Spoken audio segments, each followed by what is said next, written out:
안녕하세요, 호돌이입니다. 오늘도 영상을 시청해주셔서 감사합니다. IT 관련 주식을 사려고 하다 보면 종종 스마트폰 관련 기업들을 피해가기가 어려울 때가 있습니다. 우리나라에도 스마트폰 메이커에 부품을 공급하는 수많은 부품사들이 널려 있고요. 해마다 새로운 아이폰과 갤럭시가 출시될 때면 인터넷 여기저기에서 스마트폰 관련주가 꾸준히 언급되면서 수혜 여부가 논의되기도 합니다. 그런데요, 막상 이러한 기사를 보고 관련주를 매수하셔도 정작 유의미한 수익을 내지 못하는 경우가 아주 많습니다. 아마 생각보다 많은 투자자께서 겪어보신 스토리란 생각도 들어요. 개인적으로 스마트폰 섹터가 투자 매력이 없다고 생각하지 않습니다만 생각보다 투자하기 결코 쉽지 않은 영역이라 생각하고요. 나아가서 경험과 노하우가 쌓인 투자자와 그렇지 못한 투자자의 성과가 갈리기 쉬운 영역이라 생각합니다. 스마트폰 관련 기업들은 개별 플레이 성향이 뚜렷하기 때문에 개별 기업을 철저하게 분석하거나 섹터 내 이슈 체크를 통해서 투자의 기회를 분명히 만들어 나갈 수 있는 경우가 많다고 생각해요.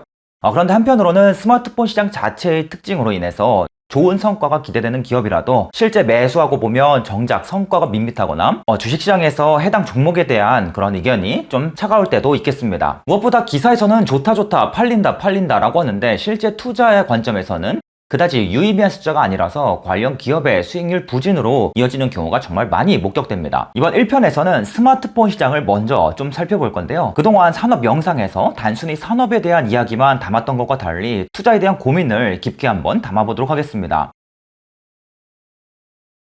기억나실지 모르겠습니다만 2010년 직전부터 스마트폰 시장이 뜨거웠습니다. 핸드폰으로 인터넷을 할 수 있다는 점은 정말 놀랄만한 변화였죠. 이렇게 피처폰 시장이 빠르게 저물어갔었습니다. 지구상의 수십억 인구가 스마트폰이란 새로운 기기에 열광하기 시작했고 수많은 서비스들이 모바일 서비스를 중심으로 재편되기 시작했어요. 종전에는 오직 컴퓨터를 통해서만, 전화를 통해서만, 증권사 방문을 통해서만 주식 거래가 가능했다면 이제는 핸드폰 터치 몇 번만으로도 주식을 손쉽게 사고 파는 시대가 열린 것이죠. 은행을 갈 필요도 없겠고요. 수많은 사람들이 의자에서 하던 일을 이제 침대에서 하기 시작했습니다. 그런데 많은 분들께서요, 스마트폰의 시초라고 하면 아이폰을 떠올리실지도 모르겠습니다. 그런데 사실 스마트폰이 처음 등장한 것은 아이폰보다 훨씬 앞선 2000년대 초반이었습니다. 마이크로소프트가 핸드폰에서 쓸 수 있는 모바일 윈도우를 출시했고요. 리서치 모션도 블랙베리 스마트폰을 출시하며 움직이는 컴퓨터를 완성했어요. 그런데 재밌는 게 이들 스마트폰은 모두 문제가 있었습니다. 일단 첫 번째는 당시에는 데이터 요금제가 너무 비싼 시대였어요. 그래서 소수의 소비자가 아닌 이상 이들 요금이 많이 나오는 제품에 관심을 두지 않았습니다. 누구도 통신요금 폭탄을 원하지 않았겠죠. 그리고 인터넷 속도도 너무 느렸었습니다. 두 번째로 이들 스마트폰의 특징이라면 모두 키패드 자판이 달려 있었습니다. 특히 블랙베리 휴대폰처럼 쿼티 타입의 키보드 자판이 붙어 있는 것이 너무나 당연한 시기였거든요. 그럴만도 한 이유가 대화면에서 터치가 가능한 핸드폰은 이보다 늦은 2006년에 등장하기 시작했기 때문입니다. 바로 LG의 프라다폰이었습니다. 제 아무리 인터넷이 가능하고 메일을 확인할 수 있다 한들 키보드로 작동하는 핸드폰은 불편하기 그지 없었거든요. 그래서 무언가 프로그램을 실행할 때에도 새로운 메시지를 확인할 때에도 일일이 버튼을 눌러서 기능을 동작해야 했다 보니까 너무나 불편했던 겁니다. 그래서 손동작이 스마트하지 않으니까 다른 기능을 구현하기도 어렵고요. 그러니까 더더욱 핸드폰도 굳이 성능에 집착할 필요가 없었습니다.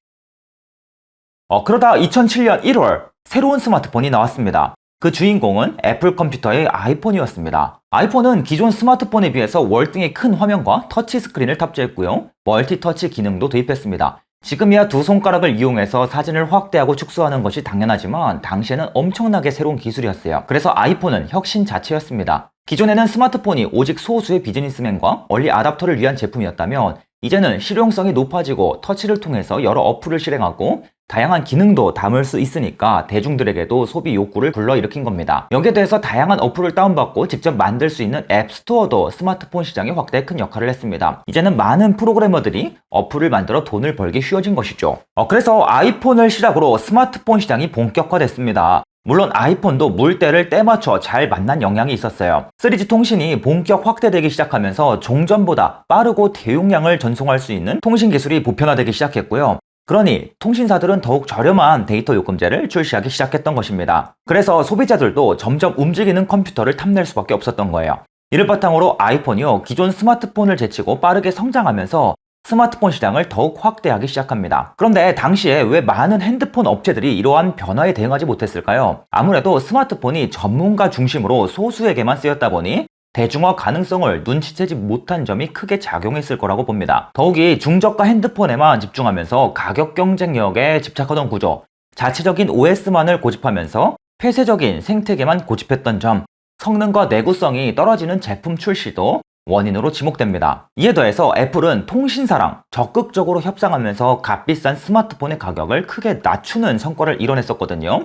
하지만 여타 핸드폰 업체들은 통신사와의 적극적인 가격 인하에 난색을 표했고, 통신사와 함께 펼치는 정책에 대한 거리두기를 지속했습니다. 그러기에 더욱 어설픈 기능에 중저가 폰에만 집착했던 것입니다. 실제로 당시 핸드폰 세계시장 점유율 1위였던 노키아는요, 애플이 통신사랑 손을 잡고 단말기 가격을 더욱 낮춰서 보급하는 전략을 펼치는 모습을 보고도 이를 경시했어요. 이뿐만 아니라 자체 OS인 신비안을 고집하다가 어플 생태계 구축에 실패했습니다.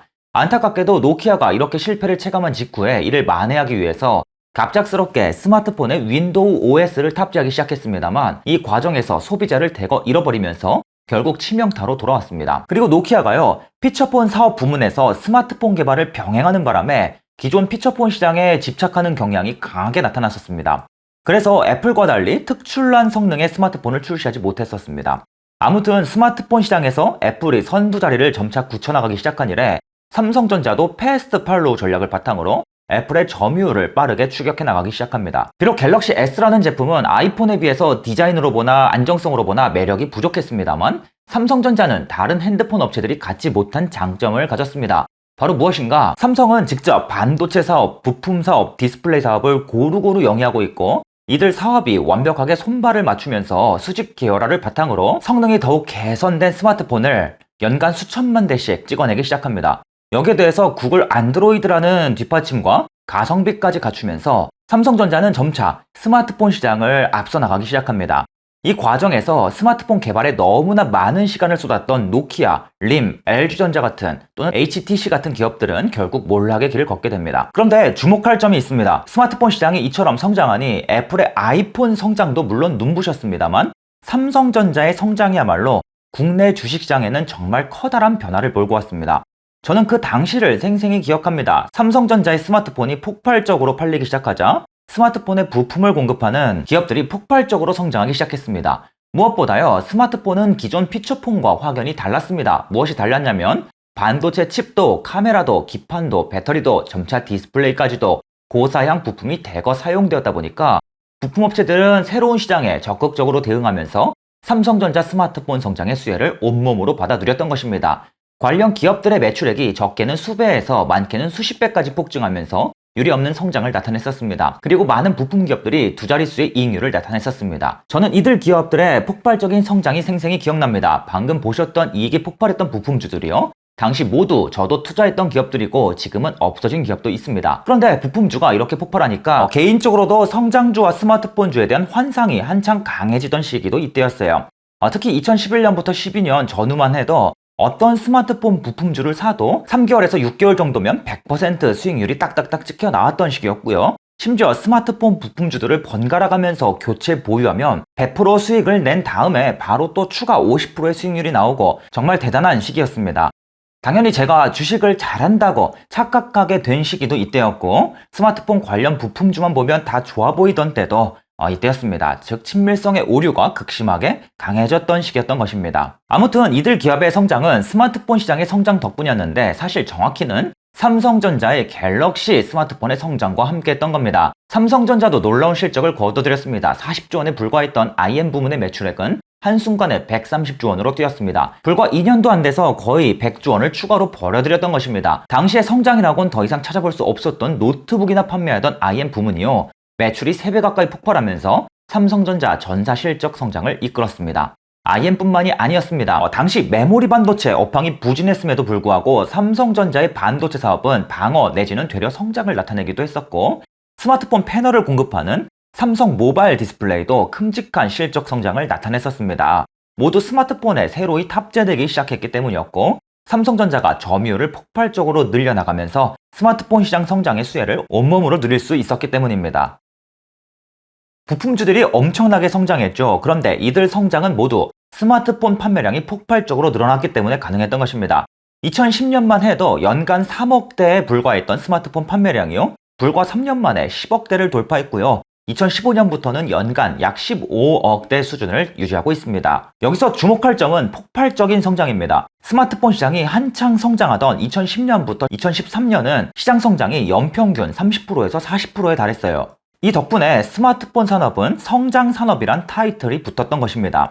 연 5%에서 10% 수준의 점진적인 성장이 아니라 30% 수준의 빠른 성장이었다는 것입니다. 그런데요, 국내 스마트폰 부품 기업들이 커다란 수혜를 본 배경은 단순히 산업 성장에만 있지 않습니다. 생각보다 많은 기업들의 실적은 산업 성장과 동행하지 않습니다. 대표적으로는 LG전자의 밸류 체인이 그랬을 것입니다. 단순히 스마트폰 부품 사업을 한다는 이유만으로 주가가 함께 치솟고 스마트폰 시장의 성장 수혜주로 분류되었지만 정작 LG전자가 시장에서 성과를 내지 못하게 되자 숫자를 보여주지 못했던 기업들은 산업 성장을 전혀 체감하지 못했을 것입니다. 스마트폰 시장 성장의 수혜를 본 부품업체들은 정확히는 삼성의 스마트폰 부품업체들이었지 단순히 스마트폰 부품업체들이 아니었습니다. 자, 그럼 다음 2편에 이어서 보다 더 재밌는 이야기를 한번 풀어보도록 하겠습니다.